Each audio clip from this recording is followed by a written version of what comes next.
everybody, I'm Elizabeth from our Paleo family. Welcome to my channel. I'm super excited that you're here. It is squash season, can you tell? This is always the first thing that comes in my garden, zucchini and yellow squash. And you know what? So yellow squash are better when they're small like this. Even compared to this, the seeds will start to get pretty prominent once they get this size. So you like them little, though they don't always grow exactly the same. This one got a little bit fatter, this one got a little bit longer. But zucchini, now honestly, I don't mean to let them get this big, but they blend in and I just miss them no matter how hard I look. And I'm kind of afraid of snakes because they like to hide under those big leaves, so sometimes they don't look as well as I should. So I usually end up with several of these giant club zucchinis, but the seeds are so small in these guys that you really get more zucchini. So you can let them get big like this on purpose and you get more food. Haha. So we're going to work with zucchini today. Look, I have some tiny little cucumbers. My son's going to make pickles, and I have jalapenos this year. I'm super excited about that. So we're doing a lot of zucchini stuff today. So first off, I'm just making a basic zucchini bread. So this is a paleo channel. We're doing paleo cooking. Occasionally I do a little bit of just gluten-free, but almost always it's paleo, which means it's really, in my version, doesn't have anything to do with what Paleolithic man ate. It's just an anti-inflammatory diet. So we have no grains, no dairy, no soy or any legumes, peanuts, that kind of thing. No ultra-refined sugars and oils. Okay, so this zucchini bread recipe falls into that. This was one of my favorite recipes that my mom used to make. And of course it was really like cake and had lots and lots of sugar in it. So we have made it a bit healthier and fitting in with our paleo lifestyle. And I realized I forgot one ingredient, so let me grab that. Okay, so this is a basic quick bread method. So we're going to have our wet and dry, and we're going to mix them together. And I'm going to make muffins today just because I'm in a little bit of a hurry. And to bake the muffins takes 18 to 20 minutes. And to make the loaf takes about 45. So I'll save a little bit of time by making the muffins. And I've got all kinds of yummy zucchini recipes coming.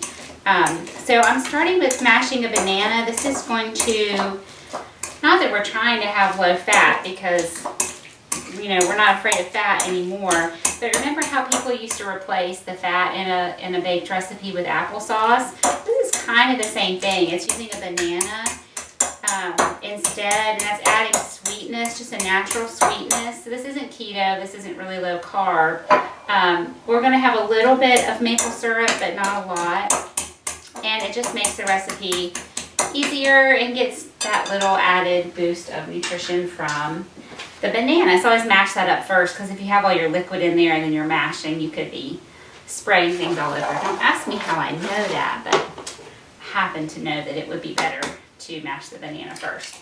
So then we need 3 large eggs without the shells, ideally. You could throw them in for a little extra calcium if you like. I'm just kidding. So we're going to get all of our liquid in here. 1 banana, 3 eggs. 1 banana, 3 eggs. A teaspoon of vanilla, pure vanilla. If you have it, if you can get your hands on the real stuff, it's good. I'm going to kind of put things behind me as I finish. I'm going to be making more. I got a cookbook that has a chocolate zucchini bread recipe, so I'm going to try that because I thought my kids would get a kick out of that. And then I'm going to do some savory things with my zucchini. This is 1/4 cup of maple syrup. So when I was little, we lived in Ohio, in the same town as one set of my grandparents. The other set of my grandparents lived just about 20 minutes away. And they both had farms.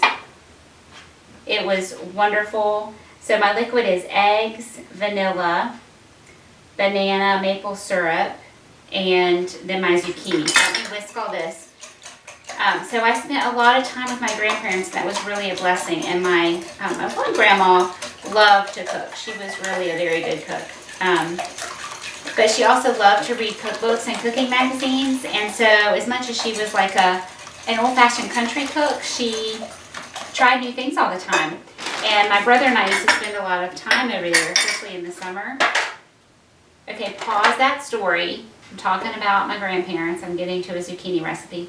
Okay, so I went ahead and shredded up several zucchinis because I'm making a lot of recipes. You really want 2 cups shredded at the start. Whoops, I need to squeeze this out. So what I did was I shredded a bunch. I sprinkled some salt in, and it's just been sitting here draining. And I was going to show you this massive amount of liquid in my pan, but the first pan I had under there had a hole in it. So I was like, why is there no liquid coming out of my zucchini? And then I did the dishes, and there was this huge puddle on the counter. I was like, oh, who spilled their water? And then I moved it over here, and I was like, who spilled that water all over the floor? Ah, that would be me. Thankfully, I didn't yell at my kids. So you want about 2 cups of shredded zucchini when you just first shred it. And then once it sits and some of the water comes out, you'll end up with really just 1 cup. So I'm just giving this a good squeeze. You'll get better results if you get as much liquid out of there as you can. So just 1 cup. It doesn't super matter that you're super specific. Just give it a squeeze and then get about 1 cup, okay? And that's the end of my liquids. Let me just mix this together and then I'll set it to the side. So Grandma, we would have lunch over there. My parents owned a restaurant and they were both working a lot. And so, especially in the summer, my brother and I would be at my grandparents a lot. And of course, like all good children, we were very suspicious whenever Grandma cooked something new. And so one day she had this new thing that she called lasagna roll-ups, and it was smoked sausage, like cut into little lengths like this, and slice it and a piece of mozzarella cheese in there, and then rolled a lasagna noodle around it and put it in a pan, poured like spaghetti sauce, marinara sauce over it, and then baked it. And we were very suspicious, thought this was going to be horrible. And of course, turned out that we loved it. And it was one of our favorites that we asked for all the time. So I'm going to make that with those zucchini instead of lasagna noodles. I'm going to use slices of zucchini. So stay tuned for that one. That one will be coming. Okay, so my dry includes 1.5 cups of almond flour. This is the Costco almond flour. I have always in the past recommended Welby's brand. It's just like this. It's very fine. But then you can order it from Amazon. Where I live, it comes next day, which is awesome. But then we joined Costco, and Costco has this one. And it is a little bit cheaper, and it is just as good as Welby's. I like it a lot. So 1.5 cups of almond and 1/4 cup of arrowroot. So I'm at the end of my bag here.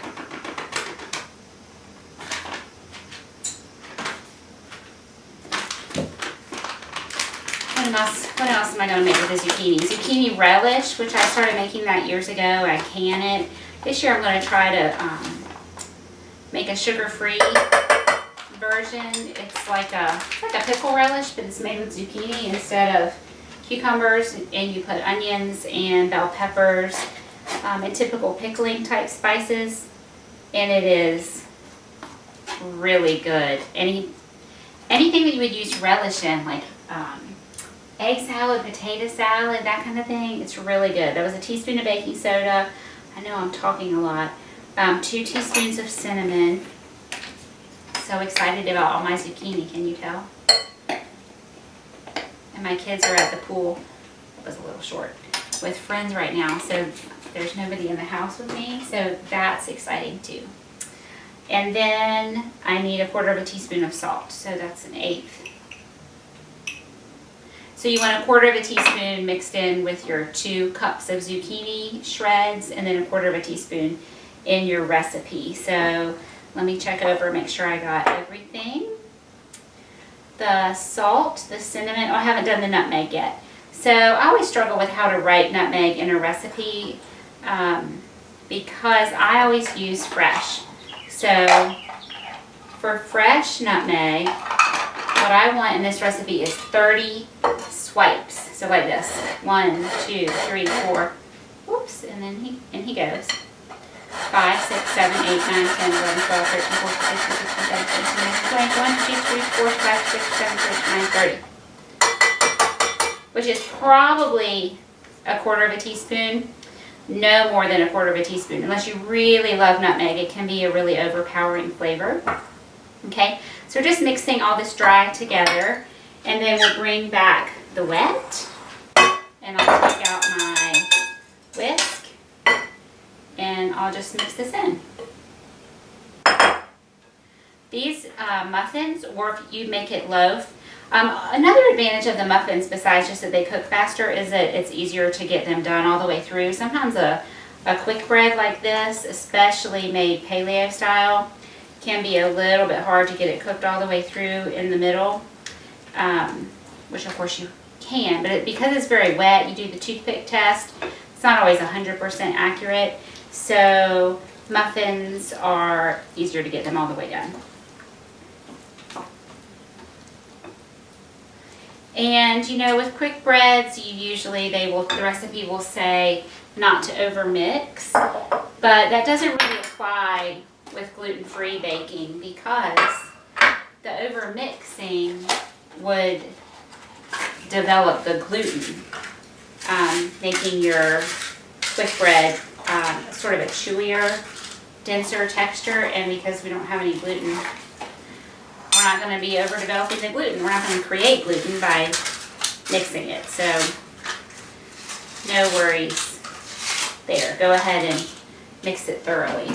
So the truth is that I made this recipe last summer, and I apparently never published it. And I know I made a video, because I remember talking about how I prepared the zucchini, but I didn't publish the recipe either. So, or the video.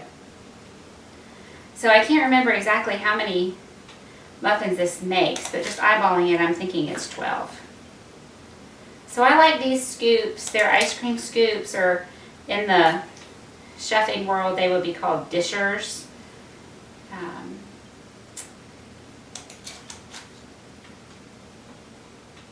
And they just let you get an even amount of ingredients. I love them for making cookies, and all your cookies are exactly the same size, and they bake evenly. They look super professional. A little string for my zucchini.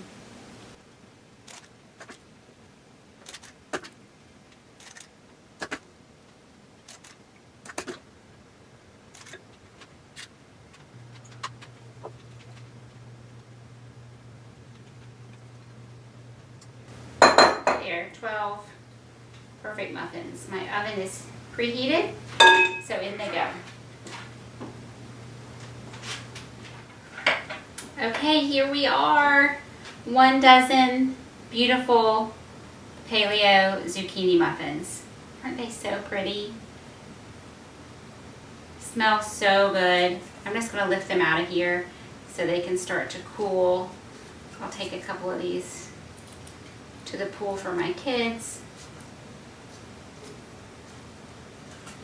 And then I will cut one open and let you see how it is. That's the last one where I scraped my bowl, so it's a little more full. When they cool, they won't stick to the paper like this. When they're hot, they really stick.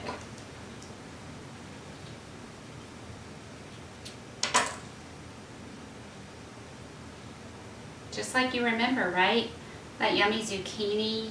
Woo! Super hot. I don't know if I can even take a taste.